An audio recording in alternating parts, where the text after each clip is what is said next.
미국이 본격적인 보호 무역주의의 깃발을 들었습니다. 도널드 트럼프 미국 대통령이 추진한 상호 관세가 동부 시간 7일 0시 1분, 우리 시간으로는 오늘 오후 1시 1분 드디어 본격 발효됐는데요. 사실상 무관세 시대가 끝났다는 평가까지 나오고 있습니다. 이로 인한 세계 경제 파장은 어떻게 될지 지금부터 자세히 짚어보도록 하겠습니다. 이나영 기자 어서 오십시오. 네, 반갑습니다. 네, 우선 상호관세 개념 많이 들어보셨을 텐데 이쯤에서 다시 한번 그 의미에 대해서 정확하게 짚고 넘어가면 좋을 것 같습니다. 한번 간략히 설명해 주시죠. 네, 쉽게 말해 상대국이 미국 제품을 매기는 수준만큼 미국도 똑같이 매긴다는 일종의 거울관세, 보복관세입니다. 기존의 자유무역 원칙을 뒤집는 발상이죠. 지난 4월 2일 트럼프 대통령이 모든 수입품에 10%의 보편관세를 부과하고 특정 국가에 대해 관세를 추가로 붙이는 상호관세 서한을 보낸 것이 출발이었습니다. 네, 그런데 우리나라는 당초 25% 관세를 통보받았다가 막판에 15%로 조정이 됐습니다. 그렇게 될 수 있었던 배경이 무엇이었는지 그때 상황 설명해 주시죠. 네, 원래는 한미 FTA에 따라 무관세 혜택을 받던 품목이 많았는데 트럼프 대통령은 이를 사실상 무효화하면서 25% 상호관세를 통보했습니다. 하지만 협상 과정에서 우리 정부가 지난달 30일 3,500억 달러 규모의 대미 투자와 1,000억 달러 상당의 미국산 에너지 구매 등을 약속하면서 관세율을 기존 25%에서 15%로 낮추는 데 합의했습니다.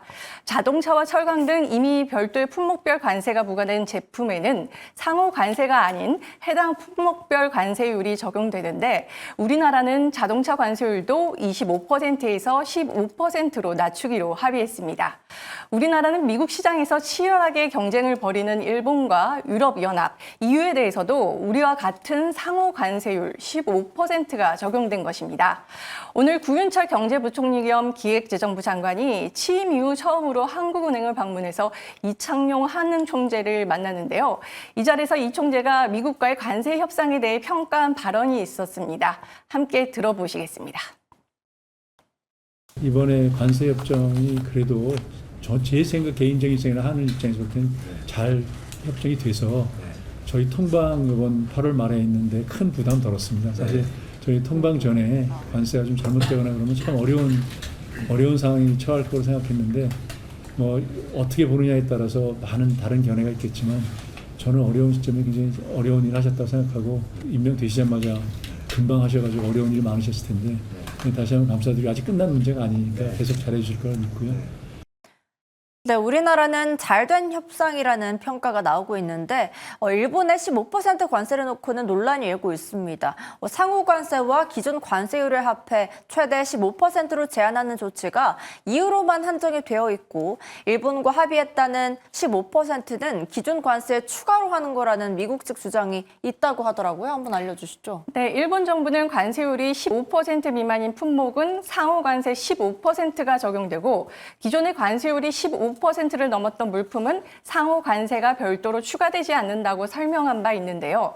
그러나 미국 대통령령과 세관 당국 문서에는 이 같은 특별 조치가 일본에 적용되지 않았습니다. 즉 미국은 EU에만 기존 포함 15% 관세율을 적용하는 특별 조치를 취한다는 건데요.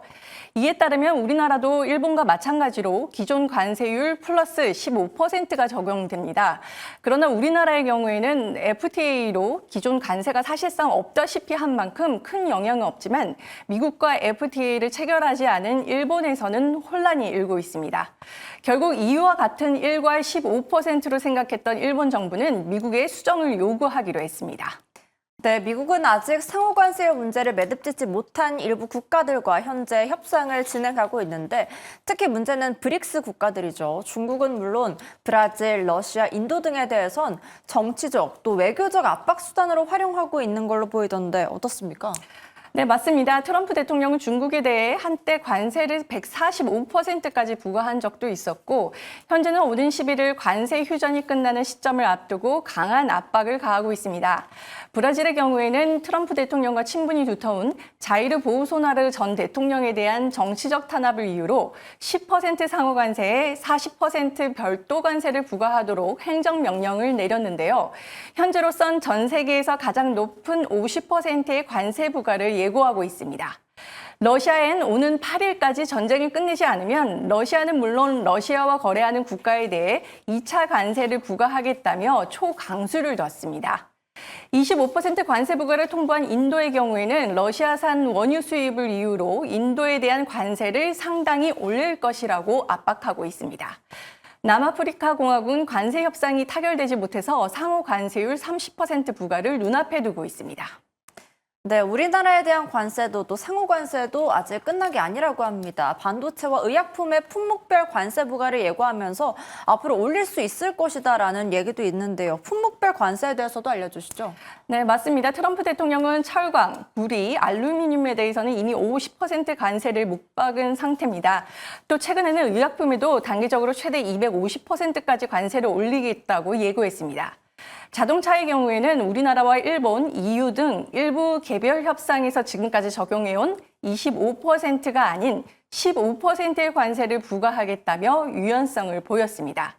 특히 자동차와 반도체는 우리나라의 수출 주력 품목이기 때문에 추가 품목별 관세가 발표될까 봐 업계는 우려하고 있습니다. 네, 트럼프 대통령은 미국이 몇 조 달러를 벌고 있다라고 자화자찬하고 있는데 경제적으로는 어떤 평가가 나오고 있습니까? 네, 미국 입장에서는 단기적으로는 대미 투자 유치나 무역 수지 개선 효과가 있습니다. 하지만 중장기적으로는 전 세계적인 투자 위축과 세계 공급망 재편, 글로벌 인플레이션 압력 등이 우려됩니다. 국제통화기금 IMF도 이번 관세 정책이 시행될 경우 세계 경제 성장률이 0.2%포인트 하락할 것이라고 경고했습니다. 네, 마지막으로 우리 정부나 기업이 어떤 전략을 세워야 할지도 좀 알려주세요. 네, 우선 통상 외교 역량을 더 강화해야 할 것으로 보입니다. 이번에도 후반 협상력이 굉장히 중요했기 때문입니다. 또 미국 의존적인 공급망 구조를 다변화할 필요가 있습니다. 또 기업 입장에선 품목 다변화와 현지화 전략이 핵심이 될 것입니다.